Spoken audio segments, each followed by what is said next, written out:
waraka wa kwanza wa Mtume Paulo kwa Korinto sura 20 aya ya 7. Siku ya Bwana hiyo moja. Alafu siku ya kwanza ya juma tunaenda katika Injili ya Yohane sura 20 kuanzia aya ya kwanza hapo mpaka ya 19. Unapata jawabu hilo kwamba hata siku ya kwanza ya juma wale wanawake walienda wapi? Kaburini. Ukienda Injili ya Luka inazungumzia siku ya kwanza ya juma sura 20 hiyo, sura 24 aya ya kwanza mpaka hiyo ya 12. Nazungumzia siku ya kwanza ya juma wale wanawake walikwenda wapi? Kaburini. Ukienda Injili ya Marko sura ya 16 aya ya kwanza mpaka ya 8 inazungumzia siku ya kwanza ya nini? Ya juma. Alafu ukienda kitabu cha Ufunuo inazungumzia siku ya nani? Ya Bwana. Sura ya kwanza aya ya 10, kitabu cha Ufunuo. Sura ya kwanza aya ngapi? Ya 10. Alafu Jumapili pia inaitwa siku ya 8. Inaitwa siku ya ngapi? Kwa nini inaitwa siku ya 8? Nakumbuka katika Injili ya Yohane Yesu alipowatokea mara ya kwanza mitume, nani hakuwepo? Nani ambaye hakuwepo? Baada ya hapo nini kilitokea? Kwa hiyo ukienda hiyo Injili ya Yohane sura 20 aya ya 26 tunaambiwa siku 8 baadaye. Maana yake unaanzia kuhesabu siku ya Dominika mpaka Dominika unapata siku 8. Lakini Baba Mtakatifu Yohane Paulo wa pili anaita Dominika ni siku ya kwa sababu kiini cha wiki kiko wapi? Kiini cha siku 7 hizo kiko wapi? Kwenye Dominika. Kwa hiyo kama Dominika ni siku ya Bwana, turudi katika uhalisia wa maisha yetu ya kila siku. Mkubwa wako, kiongozi wako, au wewe katika familia, kama una utaratibu wa kuadhimisha siku ambapo umezaliwa, unafanya kumbukizi, siku ambapo labda ulipata huduma ya ukatekista, hivi wale wengine wote ambao unaowaongoza siku hiyo wanaifanya nini? Siku hiyo wanaifanya nini? Wanafanyaje? Na shughuli zingine zote inakuwaje? Zinaendelea au zinakoma? Kwa nini zinasimama? Kwa nini zinasimama hizo shughuli?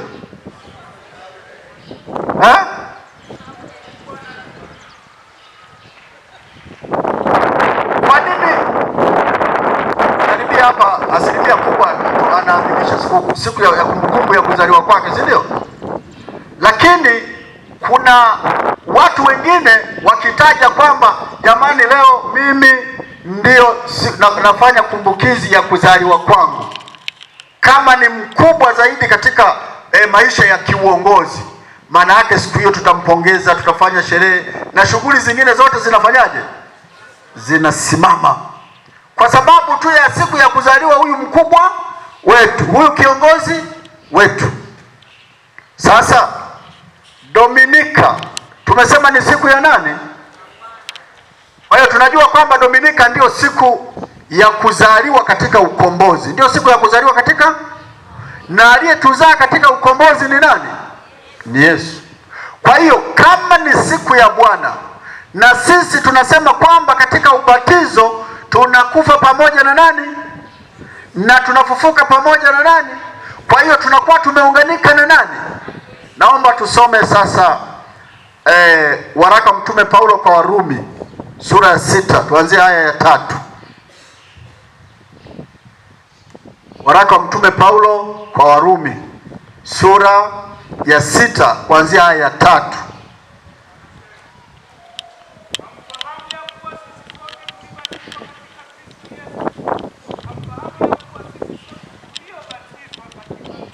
hamfahamu kwamba sisi wote tuliobatizwa katika Yesu tulibatizwa katika mauti yake? Basi tulizikwa pamoja naye kwa njia ya nini? Katika mauti yake, kusudi kama Kristo alivyofufuka katika wafu kwa njia ya utukufu wa Baba, vivyo hivyo na sisi tuenende katika upya wa nini? Tuishie tu hapo. Kwa unaona muunganiko wetu sasa, baada ya kuwa sasa tumeamini, tunalishiriki lile tukio la nini? La ukombozi kwa njia nini? Ya ubatizo, na tunaliendeleza katika maadhimisho ya nini? Ya misa na sakramenti zingine. Sasa kama Dominika ndiyo siku ya Bwana, je, na kama kweli tumeunganika na Kristo, Dominika ni siku ambayo mtu anaweza akaipuuzia? Dominika ni siku ambayo mtu anaweza akaendelea na shughuli zake? Dominika ni siku ambayo mtu anaweza akaamua kwenda kutokuacha kwenda kusali? Sasa ndio ile hoja ya pili, nikasema kwa nini wewe ni katekista. Nimeshaeleza katika hiyo sehemu ya kwanza. Sasa sehemu ya pili, kwamba Dominika tunaendelea kuishi, tunaendelea kuiadhimisha. Na wewe katekista, kwa sababu padri hawezi kufika kila mahali katika kila kigango cha parokia, wajibu wako sasa wewe kuadhimisha liturujia ya nini? Ya neno siku hiyo ya Dominika, ili kuendelea kukumbuka nafasi ya ukombozi wetu, lakini zaidi kuendelea kuthamini ile siku ya nani? Ya Bwana, kwa sababu ndio inabeba lile tukio la ukombozi wetu. Kumbe hata kama hatujaadhimisha misa, Dominika inabaki ina maana, sio tu kwa sababu hatujaadhimisha misa. Ili naomba tulielewe, Dominika hata kama hatujaadhimisha misa, thamani yake inabaki pale pale.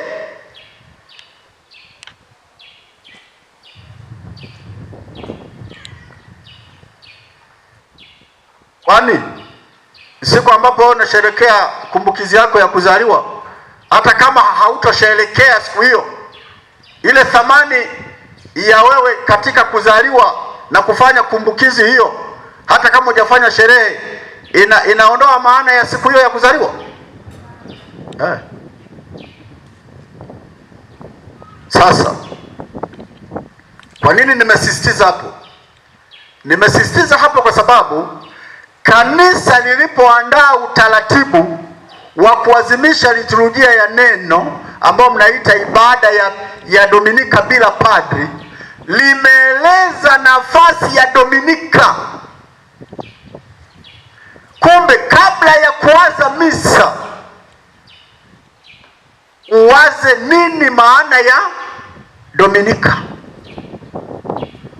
Kwa hiyo Dominika ina nafasi kwetu, na ndio maana kila adhimisho linakukumbusha nafasi ya Dominika katika maisha yetu, kwamba ndiyo siku ya utimilifu wa ukombozi wetu, ndiyo siku Kristo amefufuka. Kwa hiyo kwetu kama Wakristo ambao tunasema tumeunganika katika ubatizo, ina maana kubwa mno, ina maana kubwa sana, ina maana kubwa mno. Ndio maana sasa ninaleta kwenu nafasi hii. Ndio maana nikasema katekista na liturujia. Sasa ili turudi kwenye hizo changamoto mbili ambazo nitaziweka kwenu, tuelewe maana ya jumla ya liturujia, tuelewe maana ya jumla ya nini? Ya liturujia. Tuache historia ya neno liturujia, tuache maana yake limeanzaje na nini. Sisi tuchukue ile maana kubwa kabisa iliyokuja kubebwa na kanisa, ambayo Kristo mwenyewe ameliachia kanisa. Liturujia ni kazi ya ukombozi ya Bwana wetu Yesu Kristo kuhani. Liturujia ni kazi ya ukombozi ya Bwana wetu Yesu Kristo kuhani. Liturujia ni kazi ya ukombozi wa Bwana wetu Yesu Kristo kuhani kwa ajili yetu sisi. Kwa hiyo kila tunaposhiriki adhimisho la kiliturujia, tunashiriki kazi ya kikuhani ya Yesu katika kuendelea kukomboa ulimwengu na kutukomboa sisi. Tunapoacha kushiriki liturujia katika maadhimisho yake, maana yake hatuendelezi kazi ya ukombozi. Ni sawasawa kwamba tumeambiwa zaeni mkafanyaje, alafu hatuendelei kuzaa katika utaratibu ambao Mungu anautaka. Unategemea dunia itaongezeka? Hii dunia itajaa? Hii inajaa kwa sababu tunazaa na kufanyaje? Ndio. Kwa hiyo hivyo hivyo katika adhimisho la liturujia, kila tunapoadhimisha liturujia, maana yake tunaendeleza kazi ya kikuhani ya ukombozi wetu kupitia Yesu Kristo mwenyewe. Hiyo ndio maana tunayosema, hiyo ndio maana tunayoitoa ya adhimisho au ya liturujia. Kwa hiyo tuelewe, liturujia ni kazi ya kikuhani ya ukombozi wetu uliotokana na Yesu Kristo, ambapo huyu Yesu hii kazi anaiendeleza kupitia mimi na wewe, kama vile ambavyo Mungu anaendeleza kazi ya kuumba, kuzaa na kuongezeka kupitia wewe. Sasa baada ya kusema hapo,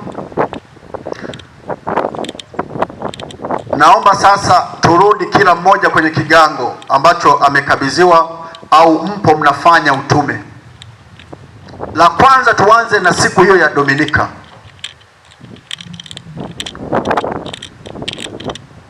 Ni makatekista wangapi siku ya Dominika wanaihudhuria inavyotakiwa na kuadhimisha liturujia ya neno?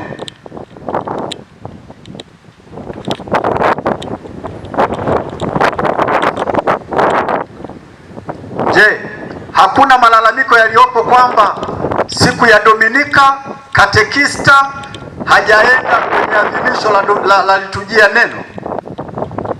Hayo malalamiko yapo, hayapo? Sasa kwa nini yapo? Tunaambiwa bwana katekista amesafiri, ameondoka, katekista sijui ameenda wapi, katekista hakuja, labda katekista sijui amefanya nini, kawaacha watu. Na hivyo sasa inaonyesha kwa baadhi kutokusamini siku ya Dominika, kuona kwamba Dominika, yani ili mimi niende siku ya Dominika ni lazima tu kuwepo labda na adhimisho la misa. Nimesema hayo yote yanabebwa katika umuhimu wa siku hiyo ya ukombozi wetu kama utimilifu. Na ndio maana sasa hii imeleta tatizo jingine. Tatizo gani?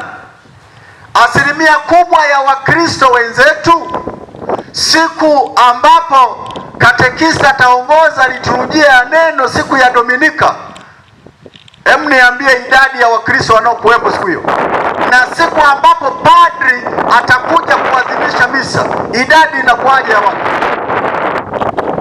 Idadi inakuwaje?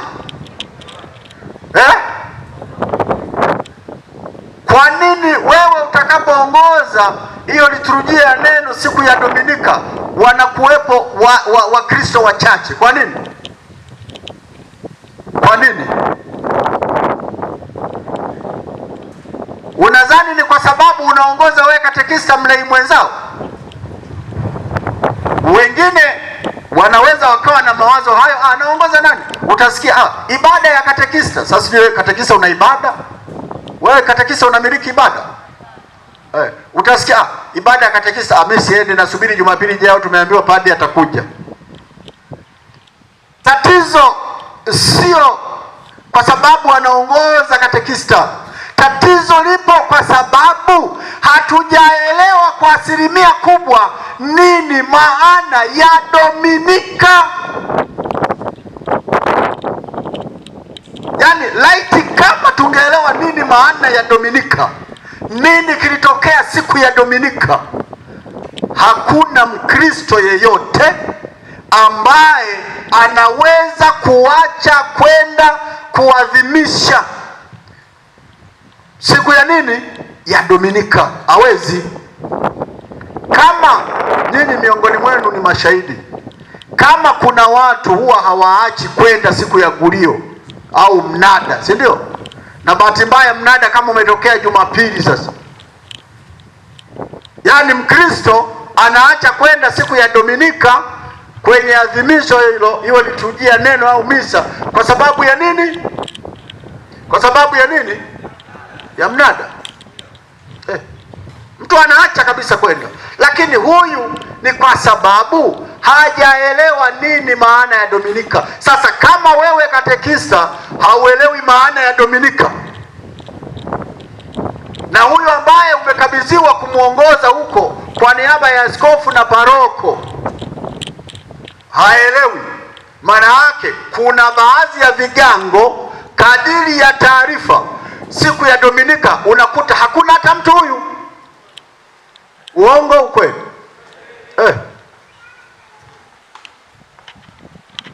Sasa kwa nini mwaka wa katekista? Lengo la mwaka wa katekista ni kupyaisha maisha yetu, kwanza kama Wakristo, hilo la kwanza.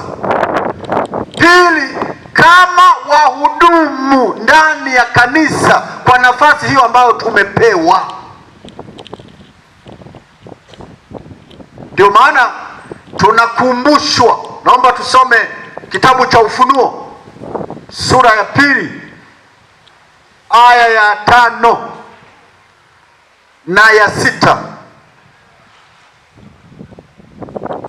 Kitabu cha Ufunuo sura ya 2 aya ya 5 mpaka ya 6. Sura ya 2 aya ya 5 mpaka ya 6.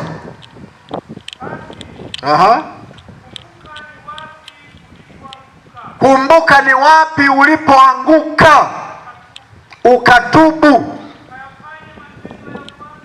ukayafanye matendo ya kwanza. Lakini usipofanya hivyo, naja kwako, nami nitakiondoa kinara changu katika mahali pake. Sawa jamani? Sasa wewe katekista, kama ulikuwa hauelewi nini maana ya Dominika, na ilitokea kabisa katika adhimisho la kiliturujia la neno la Mungu siku ya Dominika, ulikuwa hauhudhurii, unaacha. Waumini wanafika pale wanakuta kanisa limefungwa, waumini wanafika pale hawamkuti katekista, maana yake ni kwamba kuna shida ambayo imejitokeza. Kwa hiyo bado haujaelewa nini maana ya Dominika, kwa sababu hakuna sababu yoyote inayotakiwa kuwepo ya wewe kuto kuhudhuria siku ya Dominika, au Mkristo yeyote anayepaswa kuacha kuhudhuria siku ya Dominika isipokuwa ni mgonjwa au ni mzee. Isipokuwa ni mgonjwa au ni mzee. Alafu bahati nzuri ni kwamba siku ya Dominika inajulikana.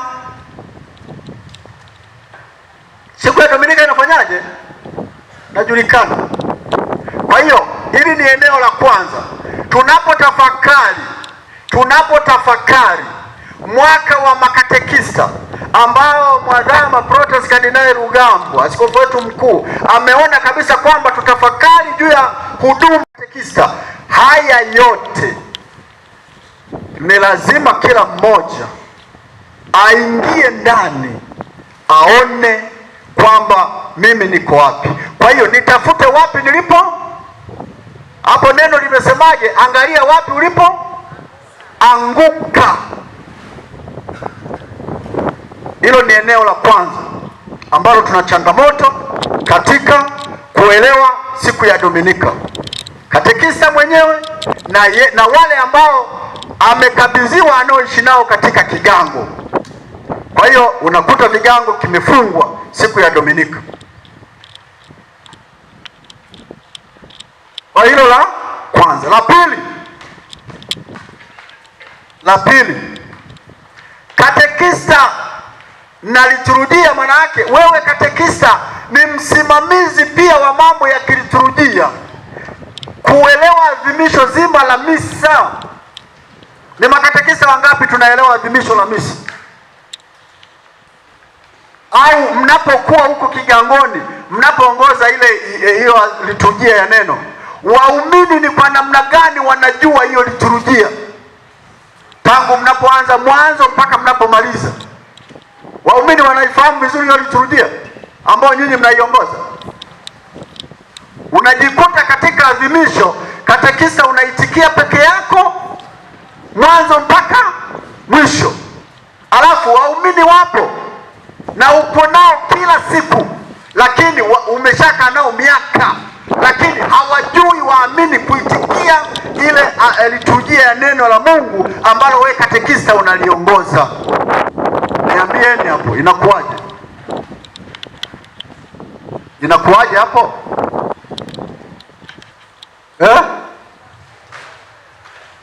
Ni makatekista na upo kila siku, lakini waamini hawajui kuitikia. Nyosheni mikono ambao waamini wenzenu kule vigangoni wanajua kuitikia vizuri ile adhimisho la liturujia ya Dominika bila padri. Unaona, mko wachache. Maana yake ni kwamba sisi wajibu wetu tunadhani katika liturujia ni kuwepo tu pale tu kuongoza tu, kama vile msanii fulani yuko mbele anasikilizwa anaimba, alafu baada ya hapo watu wanafanyaje? Wanatawanyika. Hapana, kwa sababu lile adhimisho ni letu sote, ni la kushirikiana. Hilo la kwanza. La pili, hakuna kitu ambacho mimi kinaniuma na huwa kinaniumiza sana ninapoenda vigangoni. Yaani umeshawaeleza labda makatekista, umezunguka, umeenda parokia hii, umeenda parokia hii, unaambiwa faza utaenda kutusaidia kigango fulani, sawa. Unafika kwenye kile kigango, waamini pamoja na katekista hawajui kuitikia misa zile sehemu za waamini. Sasa unajiuliza, katekista na liturujia, huyu katekista anaelewa wajibu wake? Padi anafika pale anasema Bwana awe nanyi, watu wanashangaa tu. Au padi anaimba Bwana awe nanyi, yaani watu wanashangaa tu. Sasa unajiuliza, huyu katekista anafanya nini hapa kwenye hiki kigango ambacho amekabidhiwa? Yaani watu hawajui ni muda gani wa kusimama, ni muda gani wa kupiga magoti, ni muda gani wa kufanya hivi. Mpaka unawaambia simameni, haya kaeni. Yaani sasa kwenye misa inakuwa kama vile ni mambo ya askari na sijui na mfungwa, au askari magereza na mfungwa na kadhalika. Simama, tembea, kaa, pigeni magoti. Jamani, maana yake ilitakiwa tu wajue. Sasa hivi sala hii ya mwanzo imekwisha, tunaketi. Unaona watu wanakuangalia tu. Shangilio linaimbwa, unaona watu wanaangalia tu, wamekaa. Unawaambia simameni. Yaani ndani ya adhimisho inakuwa ni sehemu ya kutoa imla. Maana yake katekista, ni wajibu wako pia kujua utaratibu mzima wa adhimisho la nini? La misa, na kwa njia hiyo uweze kuwasaidia hawa wengine. Na ndio maana mnapewa vile vyanzo au vielelezo. na ndio maana mna misale ile ya waamini, si ndio?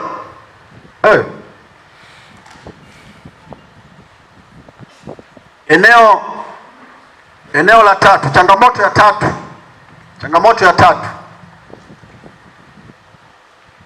kutokuwa na maandalizi mazuri katika adhimisho la kiliturujia la neno la Mungu ambao wewe katekista unaongoza.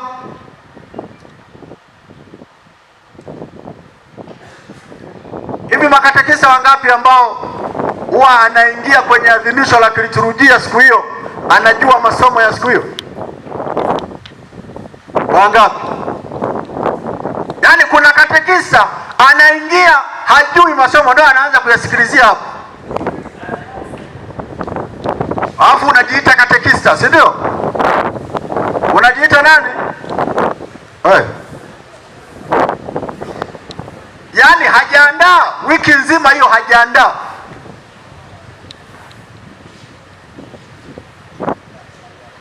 Masomo asubuhi ndio unafika sasa, unaanza kuyasikilizia. Matokeo yake sasa unaanza kuongea maneno ambayo hata hayaendani na masomo. Unaongea maneno mengi nusu saa.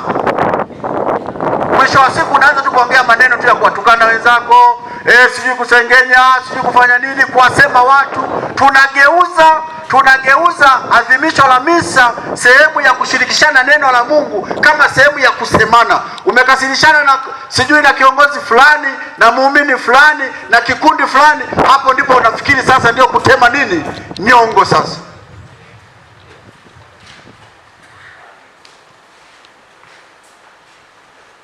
katekista,